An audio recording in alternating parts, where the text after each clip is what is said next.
Malapit nang matapos ang 2023 at ilang buwan na lang ay 2024 na.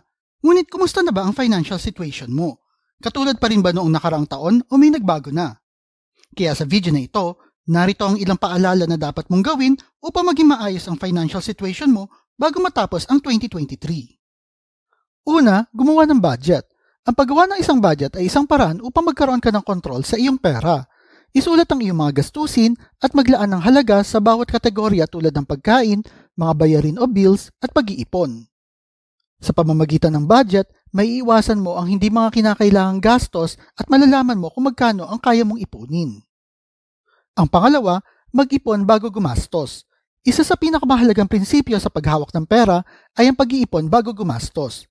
Matuto ka maglaan ng isang bahagi ng iyong kita para sa pag-iipon bago mo gamitin ang natitirang pera mo para sa mga bagay na gusto mo.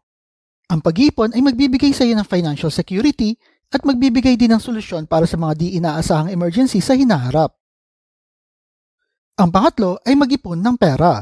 Isa sa pinakamahalagang aspeto ng financial planning ay ang pag-iipon ng pera. Kahit maliit na halaga lamang ay maaaring magsilbing pundasyon ng iyong financial future. Maglaan ng bahagi ng iyong kita para makaipon bawat buwan kahit na maliit na halaga lamang ito.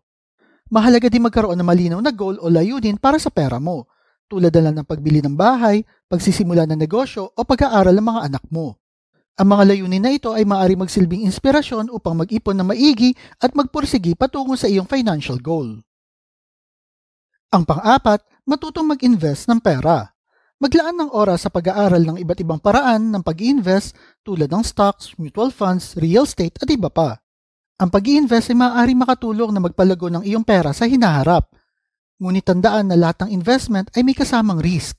Mag-ingat at pag-aralan muna bago pumasok sa isang investment dahil na rin sa mga nagkalat na scam ngayon. Ang pagkakaroon ng long-term investment tulad ng pagbili ng bahay o pag-i-invest para sa iyong retirement account ay mahalagang hakbang upang maging stable ang iyong financial situation. Magplano para sa iyong kinabukasan at simulan na pag-i-invest na maaga upang ma-maximize mo ang potential ng iyong kita. Ang panglima, iwasang magpadala sa mga impluwensya ng iba. Ang flex culture ng mga Pinoy ay kadalasang maaaring magdulot ng pagkakautang o kawalan ng kontrol sa mga gastusin. Mag-ingat sa mga impulse buying at huwag magpadala sa mga advertisement na nakikita sa social media dahil ito ay magtutulak sa iyo na bumili ng mga bagay na di mo naman talaga kailangan para lang ipakita sa mga tao na nakakaangat ka sa buhay kahit lubog ka naman sa utang. Ang pang-anim, magkaroon ng emergency fund. Mahalagang maglaan ng pera para sa mga hindi inaasahang pangyayari tulad ng pagkawala ng trabaho, pagkakasakit o pagkasira ng bahay. Ang emergency fund kasi ay magbibigay sa iyo ng security at kakayahan na harapin ang mga hindi inaasahang pangyayari sa buhay nang hindi naaapektuhan ang iyong lifestyle o pangangailangan. Ang pangpito, maging mapanuri sa mga financial scam. Mag-ingat sa mga mapanlinlang na get-rich-quick scheme o investment offers na nag-aalok na napakataas na kita sa loob lamang ng maikling panahon. Mag-research at humingi ng payo sa mga financial professionals bago maglagay ng pera sa anumang investment. Huwag magpadala sa mga pangakong too good to be true dahil kadalasan ay hindi ito totoo. Ang pangwalo, magbayad ng mga utang. Kung meron kang utang, then dapat mong itong bayaran. Mahalaga maglaan ng bahagi ng iyong kita upang mabayaran ang iyong mga pinagkakautangan.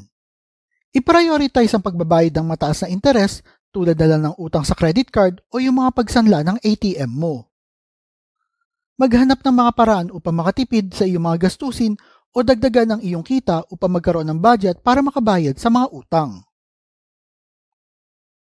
At ang pangsyam, magkaroon ng maayos na relasyon sa pera. Alamin ang iyong emosyon at paniniwala tungkol sa pera.